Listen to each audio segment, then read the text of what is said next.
What we've got here are culverts and some gravel and a ditch.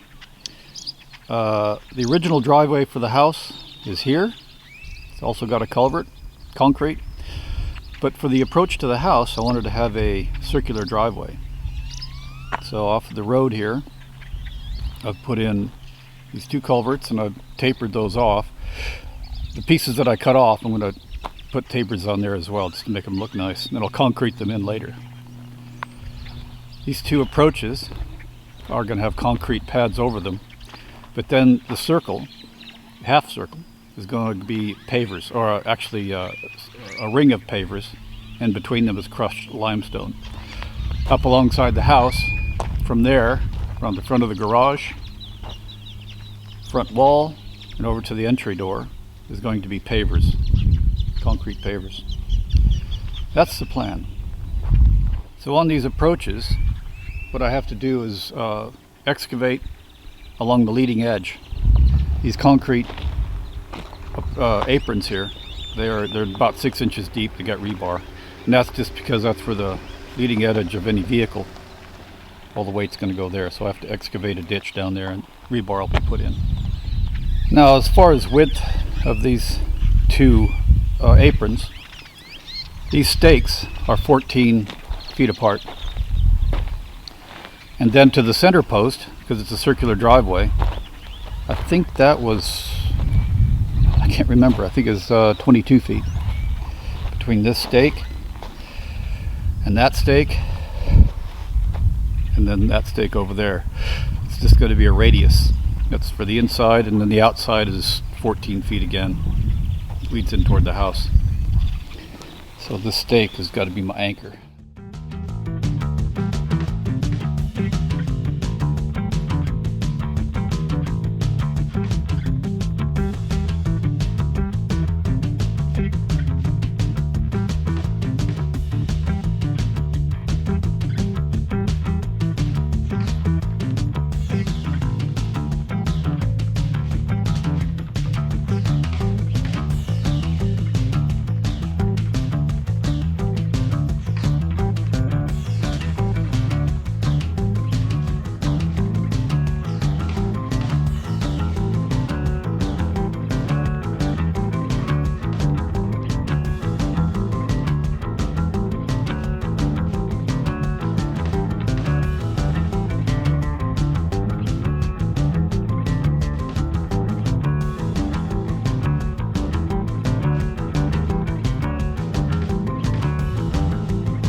Forms all made up for this apron.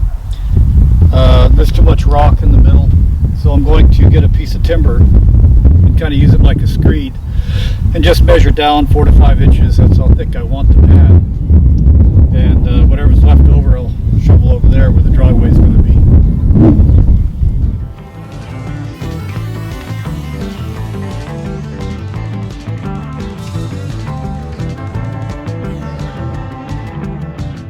You can hear the tractor running in the background.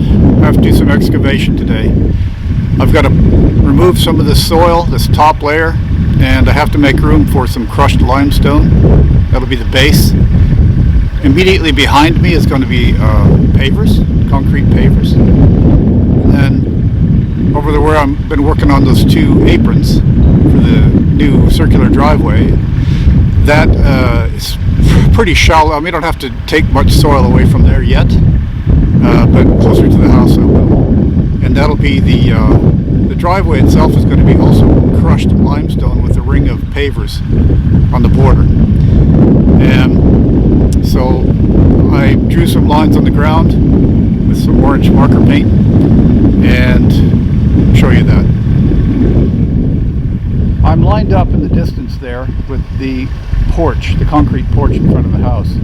That'll be the inside, the wall side of the pavers I'm going to put in. The pavers will continue all the way to here. And there's some circles drawn in orange paint. You can have some small radiuses. Up against the wall itself, about 2 feet worth, 32 inches I guess, is going to be some planter. We have some in this area. We've got a pipe buried and there's going to be some irrigation. That'll continue around the front. And that's the inside, lines up with that concrete. The outside is a 4-foot wide footpath, and that's here. And that will continue around to do kind of it curves around, goes straight again, and joins up with that corner. That's about a 60-degree angle between the driveway and this part of the apron right out front of the garage. So this will all be paver. Hard to see, but this whole area will be pavers.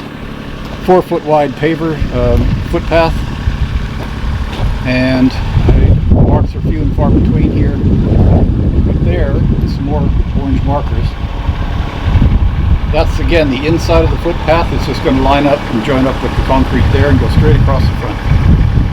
On the far end, it will just come straight out toward the road from that other end of the patio, and it will join up with what you can see here on the ground, which is it's a circular driveway coming in, and that'll just join up at an angle over there.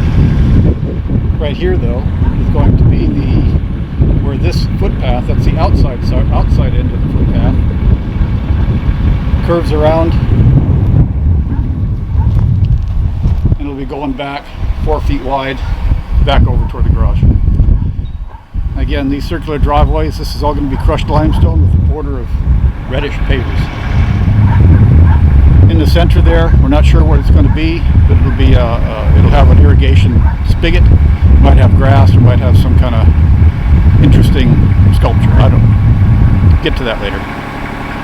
Done, because we're going to have a circular driveway. They've buried some what they call sleeves. There's pipe buried in here. You kind of see some disturbed soil right about here. It goes across. They put those sleeves in so that they can run irrigation piping underneath the driveway. I don't have to dig up the driveway after I put it in. So there's one underneath this side, continues straight through. We're going to have an outlet come up somewhere in that area. Then there's another trench. You can see a bit of a disturbance. That's the other sleeve that goes out to the far side for more yard irrigation. And then right up against the wall there, they've got a third sleeve buried that goes underneath the footpath that's going to go here.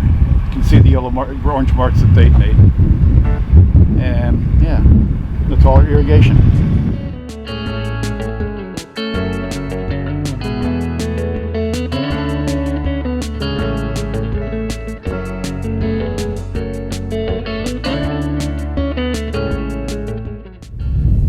I've started putting in some stakes so that I know where to put more of that white.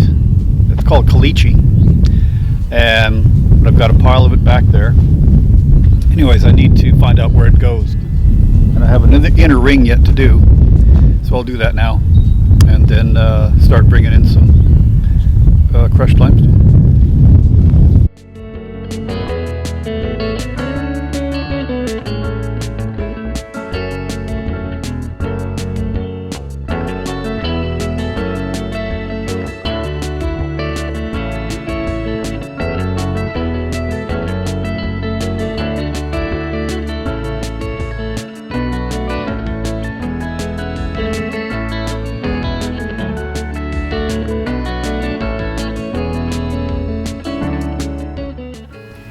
Caliche is really coarse. It's got big rocks, so it's really just good for a base. I'm going to level this out, spread it out a bit, because that's all I had of this pile.